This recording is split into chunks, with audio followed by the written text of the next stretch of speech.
सभी विद्यार्थियों का स्वागत है। आज हम लोग पाठ 14 द्विविमीय आकृति का क्षेत्रफल का परिचय और उसका सूत्र पढ़ेंगे। तो द्विविमीय आकृति किसको कहते हैं? द्विविम, बीम बनने क्या होता है? भुजा। यानी द्विविमीय का अर्थ हुआ कि जैसे हम लोग किसी कमरा में अगर हैं तो उसमें लंबाई चौड़ाई ऊंचाई होता है, लेकिन द्विविमीय में सिर्फ लंबाई या चौड़ाई होगा। लंबाई चौड़ाई हो सकता है, चौड़ाई ऊंचाई होगा, या ऊंचाई और लंबाई, ये दो का ही होगा, तीसरा उसमें नहीं होगा। उस तरह को द्विविमीय कहते हैं जिसका दो ही अक्ष हो, लंबाई चौड़ाई हो, चौड़ाई ऊंचाई हो, या ऊंचाई और लंबाई हो, तो उसको द्विविमीय कहते हैं। ठीक है, तो आज हम लोग को पढ़ना है वैसे आकृति जो द्विविमीय। द्विविमीय में कौन कौन आएगा? तो हम लोग को द्विविमीय में आएगा आयत, आयत के बारे में पढ़ेंगे, वर्ग, उसके बाद त्रिभुज, वृत्त, समांतर चतुर्भुज होगा। ठीक है, ये सब हम लोग को पढ़ना है, इसी के बारे में पढ़ना है। इसके सूत्र और इसका क्षेत्रफल कैसे निकालेंगे, इसका परिमाप कैसे निकालेंगे, यहाँ पे इसी पर हम लोग चर्चा करेंगे। ठीक है, तो पहले चलते हैं आयत के विषय में। पहला हम लिख रहे हैं आयत का। आयत क्या है ये आप जानते हैं। आयत क्या है? एक चार भुजा से बंद आकृति है। ठीक है, जिसका आमने सामने का भुजा बराबर और समांतर होता है। ठीक है, आमने सामने का भुजा, बड़ा वाला भुजा को हम लोग लंबाई कहते हैं, छोटा वाला भुजा को चौड़ाई कहते हैं। तो इसका क्षेत्रफल जो होगा, क्षेत्रफल बराबर होता है लंबाई गुना चौड़ाई, और परिमाप बराबर होता है 2 गुना लंबाई जोड़ चौड़ाई। क्यों 2 गुना लंबाई? क्योंकि चौड़ाई 2 बार और लंबाई 2 बार, तो इसलिए 2 गुना लंबाई जोड़ चौड़ाई। दूसरा आकृति हम लोग का है वर्ग। वर्ग में क्या होता है? चारों भुजा बराबर होगा, तो क्षेत्रफल जो होता है, क्षेत्रफल जो होगा वो होगा भुजा गुना भुजा, या इसको हम लोग लिखते हैं भुजा का वर्ग। और परिमाप बराबर होगा, परिमाप बराबर होगा 4 गुने भुजा, यानी भुजा का 4 गुना। ये हम लोग आयत वर्ग। तीसरा आकृति हम लोग पढ़ेंगे, ये 2 पढ़े, तीसरा हम लोग त्रिभुज के बारे में पढ़ेंगे। त्रिभुज में अगर समबाहु त्रिभुज है, समबाहु त्रिभुज है, तो उसका परिमाप जो होगा, समबाहु का परिमाप, क्योंकि तीनों भुजा बराबर इसलिए उसको हम लोग 3 गुना भुजा कहेंगे। अगर विषम बाहु होगा, विषम बाहु त्रिभुज अगर है, परिमाप जो होगा विषम बाहु त्रिभुज का परिमाप, अगर तीनों भुजा ए बी सी, मान लीजिए अलग अलग उसका लंबाई चौड़ाई दिया है सब भुजा का, तो ए प्लस बी प्लस सी होगा। त्रिभुज का क्षेत्रफल, कोई भी त्रिभुज का क्षेत्रफल जो होता है, त्रिभुज का क्षेत्रफल जो होगा वो होता है आधा गुने आधार गुना ऊंचाई। अब ये आधार क्या, मान लीजिए ये आधार अगर है, तो ये जो लंबवत इस रेखा, सामने वाले शीर्ष जो लंबवत रेखा है, इसको हम लोग ऊंचाई कहते हैं। तो अगर लंबाई और ऊंचाई, आधार और ऊंचाई दिया रहे, तो हम लोग त्रिभुज का क्षेत्रफल निकाल सकते हैं।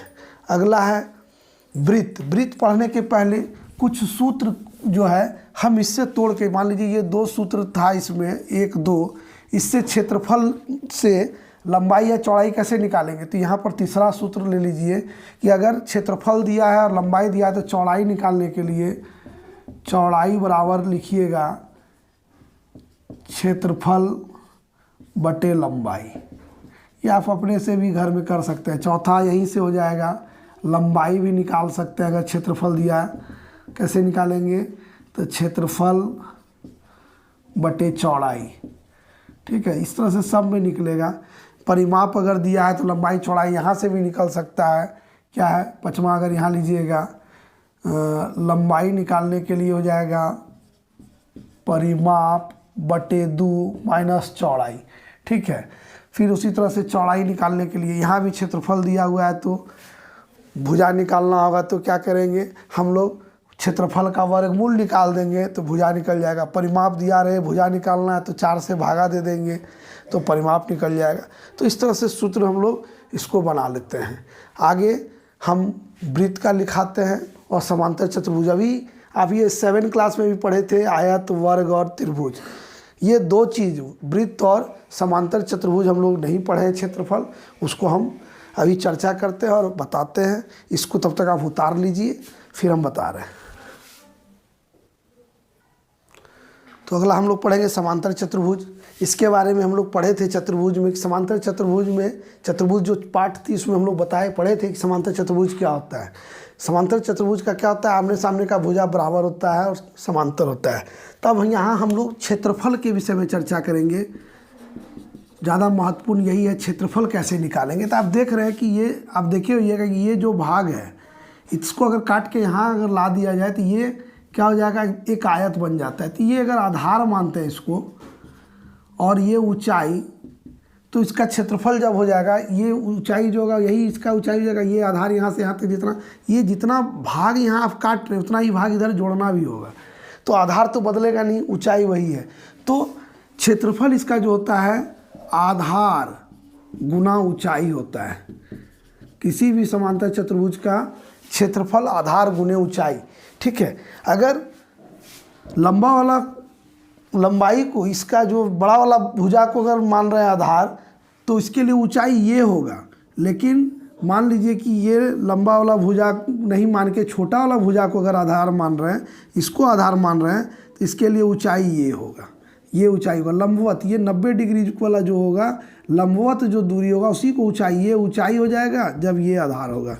तो आधार और ऊंचाई कोई भी हो लेकिन क्षेत्रफल बदलेगा नहीं। तो ये क्षेत्रफल बराबर होता है आधार गुना ऊंचाई। अगला है वृत्त। वृत्त जिसको हम लोग इंग्लिश में सर्कल कहते हैं। वृत्त का आप देखिएगा, चित्र पढ़े हैं, देखे हैं, बनाया भी होइएगा। ये वृत्त कहलाता है जिसमें ये त्रिज्या कहलाता है, केंद्र। ये केंद्र है, केंद्र से यहाँ तक की दूरी को हम लोग क्या कहते हैं, त्रिज्या कहते हैं। और कोई भी रेखा जो केंद्र से पास करता है उसको हम लोग व्यास कहते हैं। तो सूत्र क्या क्या है, त्रिज्या जो होगा, पहला सूत्र है त्रिज्या बराबर 2 गुने व्यास। यानी त्रिज्या को r से सूचित करते हैं और त्रिज्या बराबर व्यास बटे 2 गुना व्यास नहीं, व्यास बटे 2 यानी d/2। या दूसरा सूत्र कह सकते हैं व्यास जो होता है 2 गुना त्रिज्या होती है। ठीक है, तीसरा सूत्र है परिधि।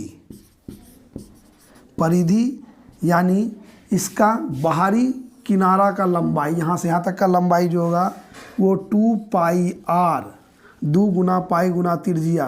पाई का मान हम लोग लेते हैं 22/7, ये रट लेना होगा। 22/7 या 3 है, तो ये होगा परिधि। यहाँ अगर परिधि, दूसरा सूत्र है परिधि बराबर पाई गुना व्यास भी होता है।